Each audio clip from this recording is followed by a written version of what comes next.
Bersama saya Azrin Arif dalam rentasan berita edisi 1063. Antara paparan utama. Langkah Sheraton punca ketidakstabilan negara. Henti ganggu MP dan aktivis pembangkang. Selepas tangkapan, apa khabar LCS? UMNO Asamiah kata hadir.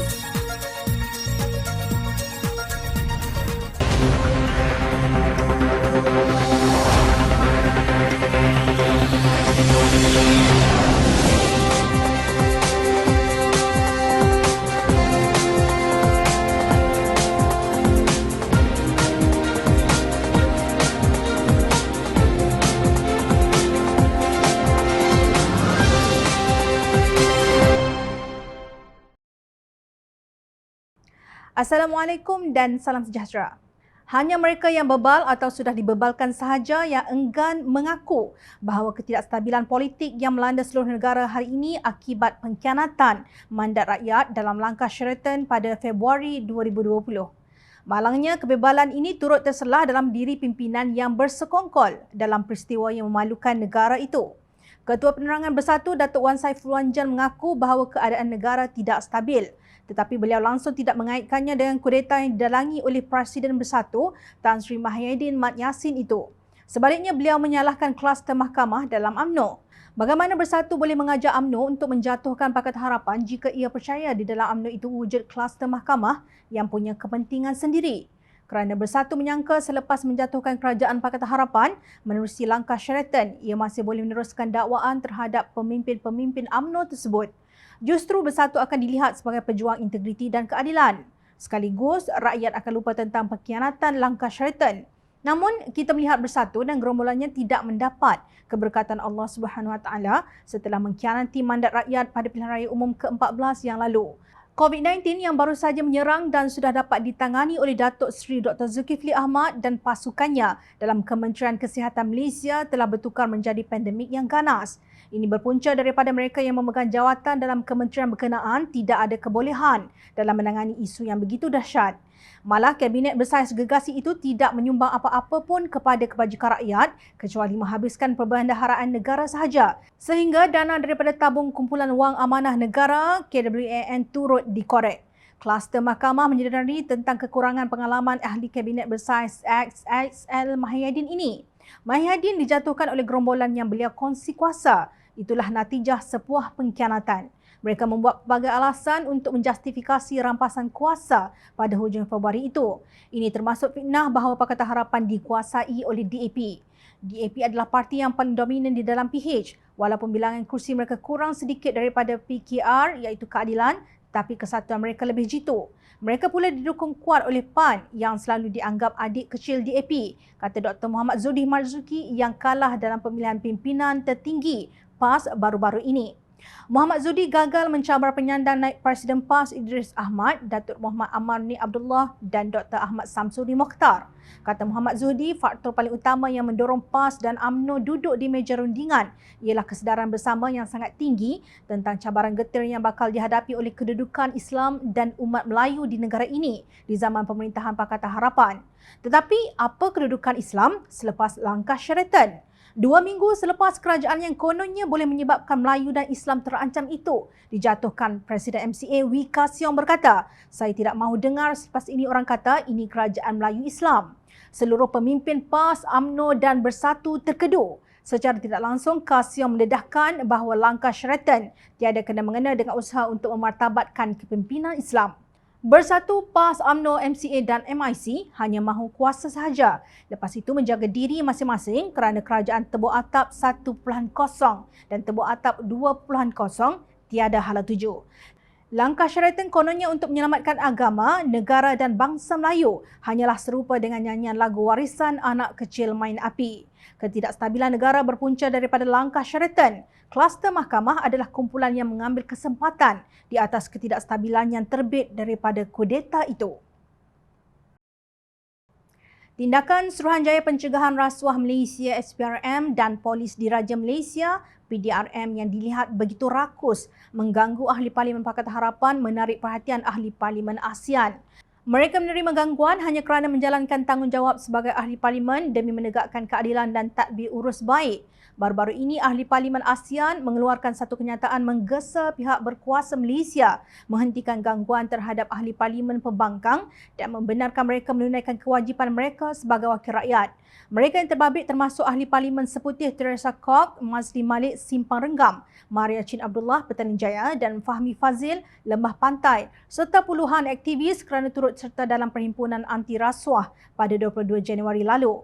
Membimbangkan bahawa Malaysia meneruskan penggunaan jentera kerajaan untuk mengganggu dan menakut-nakutkan suara pembangkang termasuk Ahli Parlimen sebagai sebahagian daripada percubaan untuk menutup mulut mereka, kata Risa Hontiveros, Ahli Parlimen Filipina dan Ahli ASEAN Parliamentarians for Human Rights (APHR).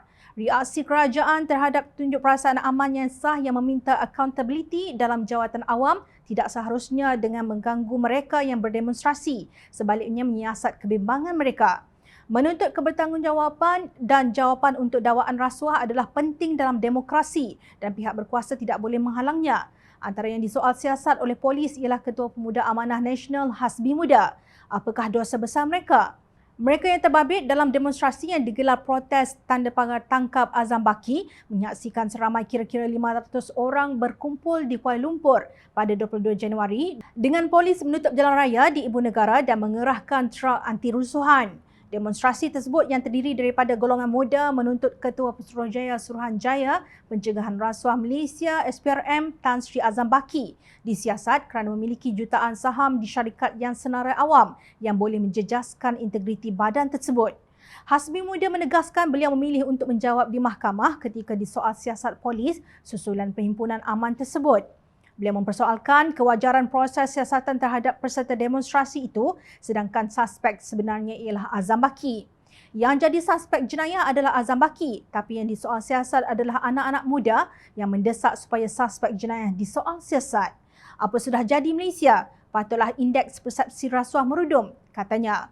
Melihat indeks persepsi rasuah CPI negara ini yang merudum, rakyat menuntut ketelusan dan accountability SPRM serta reformasi institusi yang sebenarnya. Dalam laporan tahunannya, Parliamentarians at Risk diterbitkan pada akhir 2021, APHR mendapati gangguan undang-undang terhadap Ahli Parlimen pembangkang di Malaysia telah meningkat dalam kadar yang membimbangkan bersama tindakan keras terhadap kebebasan bersuara.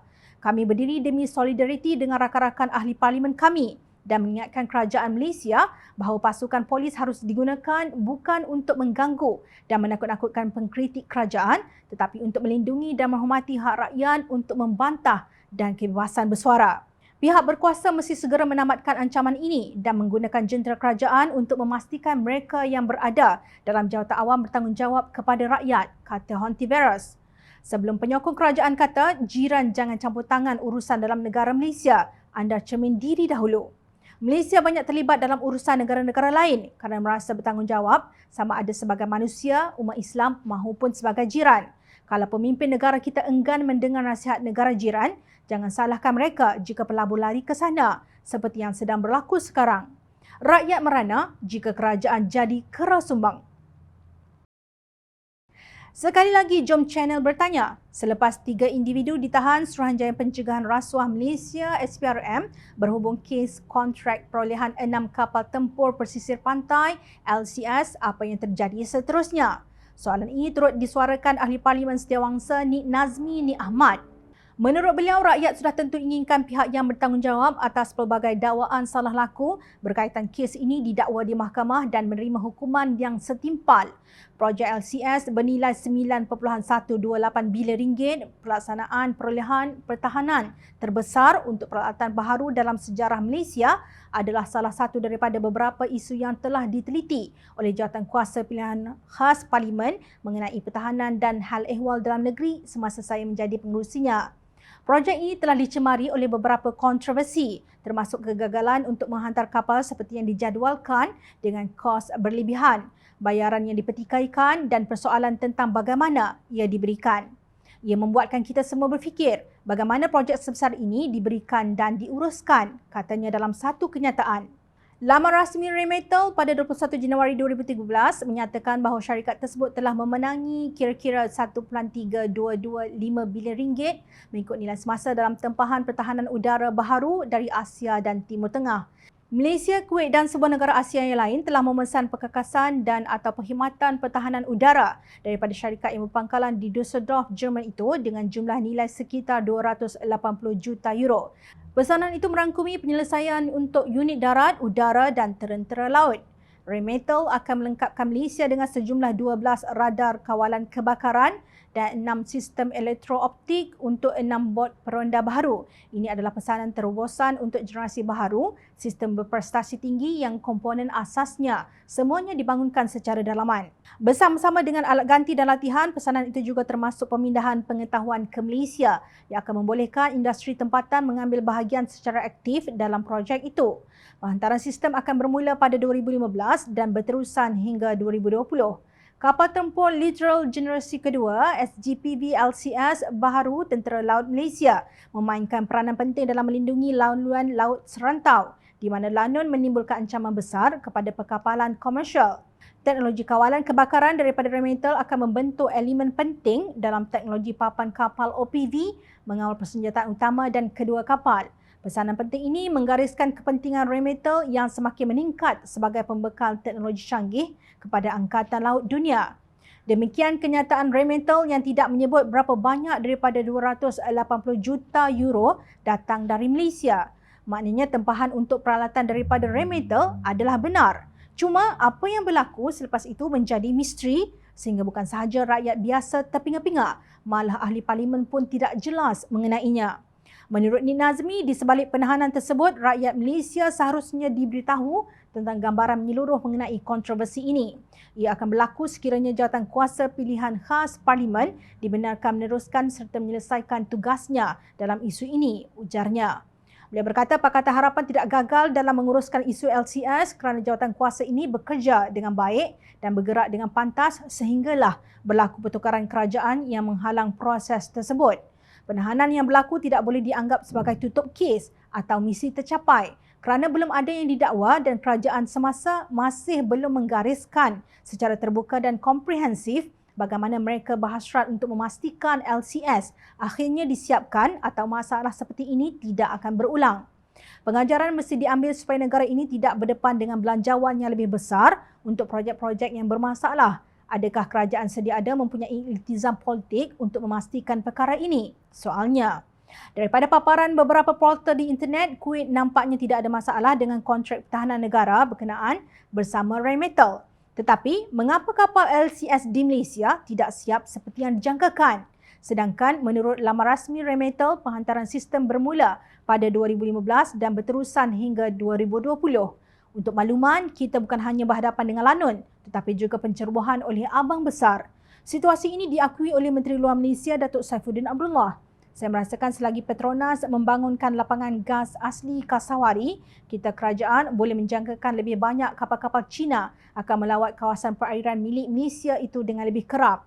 Kita sentiasa melakukan bantahan terhadap China. Saya sudah tidak lagi mengira bilangan nota bantahan yang telah kita hantar kepada China. Kita akan terus memberikan respon secara diplomatik kepada mereka, iaitu China, kata Saifuddin. Lapor defensesecurityasia.com 21 Oktober 2021. Lapangan gas asli Kasawari terletak di dalam perairan negara dan Malaysia adalah sebuah negara berdaulat. Sekarang sudah tahun 2022. Kata Presiden PAS Tan Sri Abdul Hadi Awang, UMNO Ashabiah dan Barisan Nasional sudah tidak relevan lagi. Sebaliknya, menurut Hadi, PAS paling berpengalaman dalam mengadakan persefahaman dengan semua parti daripada pelbagai aliran, pendekatan dan ideologi. PAS gagal dihancurkan oleh mereka yang paling ekstrim dan tidak terkebelakang disebabkan bergantung kepada kalangan mereka yang paling liberal dan lemah istiqamahnya sehingga kan ditumpang oleh kalangan mereka yang paling bersikap oportunis, kata Hadi dalam tulisannya yang bertajuk Beristiqamah Bersama Islam Memperkasakan PAS pada 2 Februari lalu. Hadi mengimbas kembali kegigihan PAS yang terus bangkit walaupun selepas hilang kerajaan negeri Kelantan pada tahun 1978 dan beberapa kali rebah di Terengganu sejak tahun 60-an. Kata Hadi, PAS seringkali bersama-sama menyelamatkan negara dan rakyat daripada bahaya seperti menyokong pengubalan Akta Keselamatan Dalam Negeri ISA bagi menentang ancaman komunis. Walaupun PAS pernah dicekik dengan akta tersebut dan ahlinya turut terkorban, walau bagaimanapun PAS sekali-kali tidak lemah, ujarnya. Menurut Hadi, PAS juga menyelamatkan negara apabila bersama-sama menubuhkan Barisan Nasional (BN) selepas berlakunya peristiwa 13 Mei 1969. Hal ini disebabkan gabungan parti perikatan sudah tidak relevan lagi dalam konteks masyarakat majmuk pada waktu itu. PAS tidak pernah sekali-kali berputus asa untuk menyelamatkan keadaan walaupun beberapa kali bersama UMNO yang masih lagi tidak insaf terhadap kesilapannya, tetapi masih mahu memaksa PAS dengan pendekatannya yang salah. Terang lagi bersuluh hari ini bahawa PAS mahu mengembalikan UMNO ke pangkal jalan perpaduan umat Melayu dan Islam mengikut acuan Islam, kata Hadi. Menurut beliau, parti itu tidak meninggalkan mana-mana golongan yang tercicir lalu bersama masyarakat majmuk dalam gagasan Perikatan Nasional dan Muafakat Nasional bersama bersatu. Akan tetapi, UMNO masih lagi membawa pendekatan asabiah Melayu yang hanya melibatkan UMNO dan PAS sahaja serta meminggirkan sahabatnya sendiri daripada kalangan bersatu. Dalam pada itu, turut meminggirkan masyarakat majmuk yang telah gagal melalui pendekatan Barisan Nasional yang sudah tidak relevan lagi hari ini. Semua mengetahui mengapa UMNO mahukan PAS sahaja dan PAS sekali-kali tidak boleh diperbodohkan dalam politik yang sempit, tegasnya. Kasihan dalam menceritakan betapa istiqamahnya PAS kepada perjuangan Islam, beliau lupa untuk menyebut bahawa selama ini perjalanan PAS yang lurus itu dipandu oleh almarhum Datuk Ni Aziz Nikmat dan Datuk Fazil Nur serta panglima tentera mereka yang dijatuhkan secara cai pada Muktamar tahun 2015. Mereka ini sudah berpuluh tahun berjuang di dalam PAS seperti Datuk Seri Ustaz Ahmad Awang, Muhammad Sabu, Datuk Seri Dr. Zulkifli Ahmad, Datuk Mahfuz Omar dan Khalid Abdul Samad. Usaha untuk menjatuhkan pemimpin-pemimpin tersebut telah bermula sejak pilihan raya umum ke-12 pada tahun 2008. Seperti kata Ahli Parlimen Shah Alam, Khalid Abdul Samad yang ketika itu menyandang jawatan Ahli Jawatan Kuasa PAS Pusat. Sehari selepas keputusan diumumkan, terdapat pimpinan PAS yang telah mengatur pertemuan dengan pimpinan UMNO.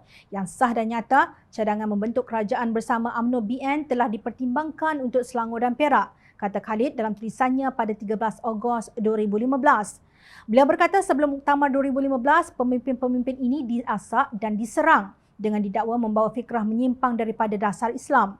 Media sosial dimanfaatkan untuk memperhebatkan lagi usaha dakwah dan fitnah terhadap pimpinan yang ingin dijatuhkan. Gelaran yang lebih serius diperkenalkan termasuk liberal, sekular, plural, anti-hudud, anti-ulama dan sebagainya, ujarnya.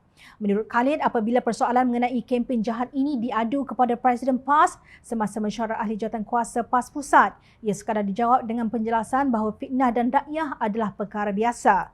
Malah, kata Khalid, disyorkan pula agar semua yang difitnah dan diberi gelaran menghina menerimanya sebagai sumber pahala.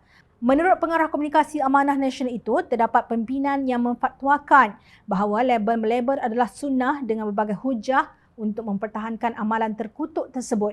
Yang paling mengelirukan adalah dakwaan bahawa Abdullah Azam telah berpesan supaya sekiranya ada 10 butir peluru, maka 9 daripadanya adalah untuk pengkhianat dan hanya 1 untuk musuh luar, katanya.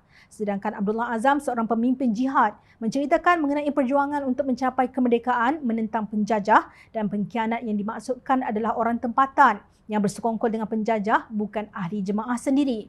Selepas pilihan raya umum ke-14, maka terselah apa yang diperkatakan oleh kumpulan yang difitnah bahawa PAS sebenarnya menyimpan agenda untuk mendapat kuasa dengan apa cara sekalipun, termasuk bersekongkol dengan pengkhianat dan UMNO. Ini diakui sendiri oleh Hadi menerusi ayat beliau. Dalam pendekatan yang berjaya menjatuhkan Pakatan Harapan sebelum ini, PAS terlebih dahulu mengadakan hubungan dengan Bersatu yang ketika itu masih berada dalam kerajaan sebelum UMNO turut bersama selepas pilihan raya umum ke-14 baru sahaja berlangsung. Nah, jelas bahawa kejatuhan Pakatan Harapan adalah rancangan yang diatur oleh PAS bersama Bersatu dan UMNO. Acuan Islam apa yang sedang diperjuangkan Hadi apabila fitnah dibiarkan membara untuk menjatuhkan lawan politiknya? Mudahnya Hadi lupa kepada hadis Rasulullah sallallahu alaihi wasallam yang diriwayatkan oleh Abu Hurairah radhiyallahu an. Nabi sallallahu alaihi wasallam telah bersabda yang maksudnya cukuplah seseorang yang dikatakan pendusta apabila dia menyampaikan apa sahaja yang didengarinya. Hadis riwayat Muslim. Kini Hadi kembali kepada retorik lama bahawa UMNO perlu dibawa kembali ke pangkal jalan mengikut acuan Islam. Adakah Hadi maksudkan UMNO sudah sesat?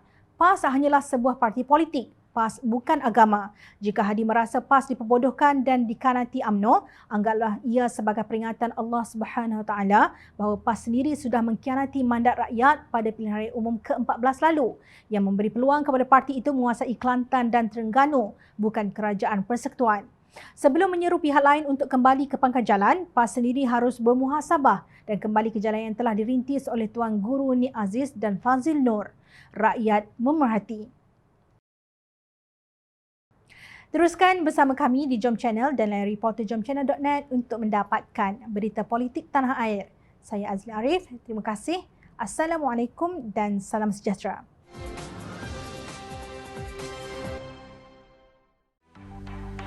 Mencari maklumat dan berita politik yang bebas, kupasan yang tepat, panas. Dapatkannya secara eksklusif hanya di Jom Channel. Komitmen kami, rentasan berita Isnin hingga Jumaat. Berbicara dan isu semasa, kami garapkan secara langsung. Panel-panel berkaliber dan profesional. Interaktif, pandangan anda kami raikan. Jangan lupa bersama kami di setiap hujung minggu dalam edisi khas mingguan. Jom Channel, moving forward, sharing a new experience.